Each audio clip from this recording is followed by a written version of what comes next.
Today went down in history as a turning point. This morning, the reports seemed contradictory, vague, like another wave of diplomatic statements, but by noon, it became clear the world is on the brink of the unknown. In Moscow, there are emergency meetings. At NATO headquarters, there are urgent consultations. In Washington, there is chaos after the political defeat. Everything happened almost simultaneously, as if someone pressed a button and started a chain reaction of events that is now impossible to stop. According to information received by news agencies, the Russian president gave a direct order to put the strategic deterrent forces on high alert. In the Kremlin, officials are talking about a precautionary measure, but the tone of the statements, the rarity of leaks, and the tension in the voices of the press secretaries reveal the scale of what is happening. According to military experts' estimates, these could be comprehensive maneuvers covering not only traditional areas but also new zones of presence, including the country's northern borders and western frontiers. Almost simultaneously, news arrived that sparked a strong reaction in Europe. For the first time in recent years, the North Atlantic Alliance activated Article 4, the mechanism for collective consultation in the event of a security threat to any NATO member. Sources in Brussels confirmed that the decision was made in an accelerated manner without prior debate due to the drastically changed military-political situation on the eastern flank. Behind closed doors, the ambassadors of the participating countries gathered, among whom, according to some reports, words about the necessity of unity and readiness for the most decisive steps were heard. Meanwhile, in the United States, by dawn, Washington time, confirmation of the former president's election defeat had arrived, an event that triggered a new wave of political turbulence. Uncertainty reigns in the American capital. Opponents accuse each other of surrendering international positions, while supporters of the losing candidate speak of betrayal of national interests. But while the political elites are sorting things out, the U.S. foreign policy apparatus, according to sources, is running on autopilot. In such circumstances, any decision made in Europe or Asia could prove to be fateful. Moscow is watching what's happening with cold precision. The situation in the western direction was discussed in closed-door meetings held throughout the day. Officials are not disclosing details, but military analysts note that Russian troop activity in border areas has significantly increased. Movements of equipment, reinforcement of on-duty forces, and an increase in the number of air patrols have been noted. All of this is accompanied by statements about the need to ensure the country's security in the face of the West's aggressive rhetoric. At the same time, anxiety is growing in Eastern European countries. Polish, Baltic, and Scandinavian media are reporting unprecedented activity by their armed forces. Partial mobilization of reservists has been announced in some areas. Military convoys are on the roads and increased patrols are in coastal areas. Local authorities assure that these are planned measures, but residents of border regions are openly talking about fear. People are stocking up on food, and the lines at banks and gas stations are getting longer. In social media, the words, "We are on the brink of war," are being heard more and more often. Behind the scenes in European capitals, discussions are underway about how far both sides are willing to go. Many politicians acknowledge that the situation has gone beyond the usual diplomatic formulas. This is no longer just a crisis. This is a moment when history makes a choice, noted a senior European official who wished to remain anonymous. According to him, the key question now is not who will use force first, but whether anyone can refrain from using it. Experts note that parallels with the events of the Cold War are being drawn more and more frequently today. Only now the stakes are higher, the technology is more precise, and the room for error is smaller. Information flows are overflowing with rumors. Some report unauthorized incidents on the border, others about disruptions in communication systems, and still others about lightning decisions being prepared behind closed doors by governments. In response, official channels are calling for calm, but each new hour adds new reasons for concern. Against this backdrop, Russian officials are making statements that sound both confident and cautionary. Moscow emphasizes that the country is not seeking confrontation, but is ready for any scenario. The possibility of unscheduled combat readiness checks is being discussed in military circles.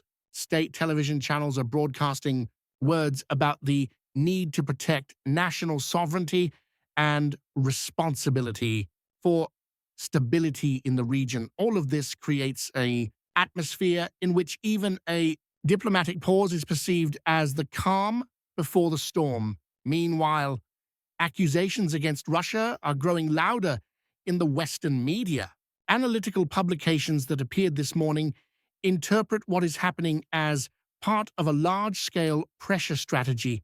At the same time, Western experts acknowledge that any attempt at a forceful response could lead to unpredictable consequences.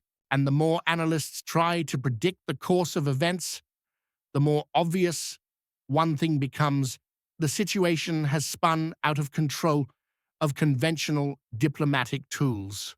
There is tense anticipation at the headquarters of international organizations. Employees are unofficially reporting increased security measures, backup communication channels, and even evacuation plans for a number of missions. In Geneva, according to eyewitnesses, diplomatic circles are openly discussing a new stage of global instability. At the UN, where humanitarian programs were recently discussed, the words threat to peace and balance of power are once again being heard. Life in the streets of major Russian cities seems to be going on as usual, but there's a sense of internal caution. People are closely following the news, discussing statements, and analyzing every hint. In shops and on public transport, you can hear conversations about possible restrictions, the future, and how everything could change in a single day. However, most express confidence that the country will cope. This confidence is supported by the official tone of the messages, which emphasizes calmness and control over the situation. In Europe itself, on the other hand, there is a growing sense of confusion. Political forces are divided, and the economic consequences are already being felt. Markets are reacting to every new statement, with currency fluctuations and a sharp rise in energy prices. Economists are warning if a diplomatic pause is not reached in the coming days, the consequences for the global economy could be the most serious in decades. However, economic forecasts are taking a back seat right now. The question of war and peace is at the forefront. Meanwhile, military analysts are drawing attention to the unusual synchronicity of both sides' action. On the one hand, Russia's strategic readiness, and on the other, the instantaneous mobilization of NATO command structures. All of this suggests that decisions are made in advance and implemented according to pre-developed scenarios. Who will back down first is a question that has no answer. After all, each side is convinced that a concession will be perceived as weakness, and weakness at this moment could be fatal. As political statements multiply, another scenario is being discussed in expert communities: controlled escalation. Some analysts believe that the current crisis could be used to redistribute spheres of influence and test the boundaries of what is acceptable. In this context, Events in the US, the defeat of the former leader, and the change in political course only intensify the sense of global uncertainty. America, according to observers, has temporarily lost its voice, and this vacuum is being instantly filled by other centers of power. There is an extraordinary density of messages in the information space. Hundreds of experts, commentators, and analysts are trying to make a prediction, but the more words, the less clarity. Some speak of the possibility of a major diplomatic breakthrough, while others talk about the inevitability of a clash. Between these extremes lies an endless stream of rumors, leaks, and speculation, and all of this creates an atmosphere where reality seems fluid and time feels like it has sped up. In the evening, closer to midnight, confirmation was received that the Russian leader had held another meeting with members of the Security Council. According to sources, not only the international situation was discussed, but also issues of internal stability. This expression, uttered in dry official language, caused a wide stir. Analysts note, when authorities start talking about internal resilience, it means they are preparing for a period of turbulence. Meanwhile, meetings are continuing in Europe. Decisions are made behind closed doors, but it's clear there is no unity within the alliance. Some countries are calling for caution, while others are demanding immediate action. Public statements call for restraint, but in practice, each side is preparing for the worst. An increase in reconnaissance aircraft takeoffs has been observed at airfields, and military ship activity has been noted in ports. This all looks like a dress rehearsal for what everyone fears, but no one says out loud. Asia and the Middle East are closely watching what is happening. Regional powers are preparing for potential shifts in the global security architecture. China, India, and Turkey are all making statements about the need for dialogue, but there's tension in their diplomatic restraint. After all, any mistake now could change the balance of power not only in Europe but also globally. More and more reports are appearing in news feeds about communication disruptions, cyber attacks, and suspicious activity in financial systems. Official bodies are trying not to stir up panic, but it's clear the resilience of not only armies but also information, economic, and digital systems is being tested. Experts warn that the 21st century knows wars without shots, and perhaps one of them is already underway right now. By morning Moscow time, it became known that NATO would hold an extraordinary summit. According to information received by news agencies, the goal is coordination of strategic responses. Behind the scenes, it's being said that options for deploying additional contingents in Eastern Europe and strengthening cybersecurity are being discussed. In response, Russian representatives state that such steps only exacerbate tensions and bring the world closer to a dangerous line. Experts assessing what is happening are increasingly using the word turning point. No one knows which direction it will go. Some believe the crisis will end with a new security architecture, while others are convinced we are facing a period of prolonged confrontation. In any case, one thing is clear: the old world no longer exists. The boundaries of trust have been broken, and every new step is perceived as a challenge. Against the backdrop of these events, international markets continue to be volatile. Exchanges are reacting to every statement from politicians. Oil and gas are reaching record highs, and gold is once again becoming the main asset. Financial commentators note the world is preparing for a storm, but economic indicators are just a reflection of the main thing: fear.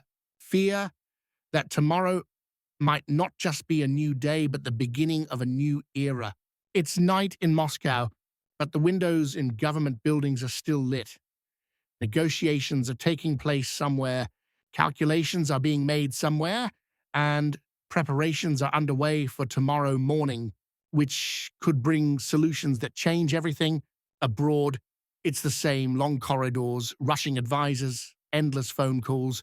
Each of the participants in this global drama understands that one more wrong word, one more wrong step, and the line separating the cold world from the hot one could be crossed. While officials remain composed and diplomats speak of a possibility of dialogue, something else is in the air, and a tense, rumbling anticipation. Like before a thunderstorm, when the sky is covered with leaden clouds and all living things fall silent, sensing the approach of thunder. And now it seems the whole world is holding its breath before what is about to happen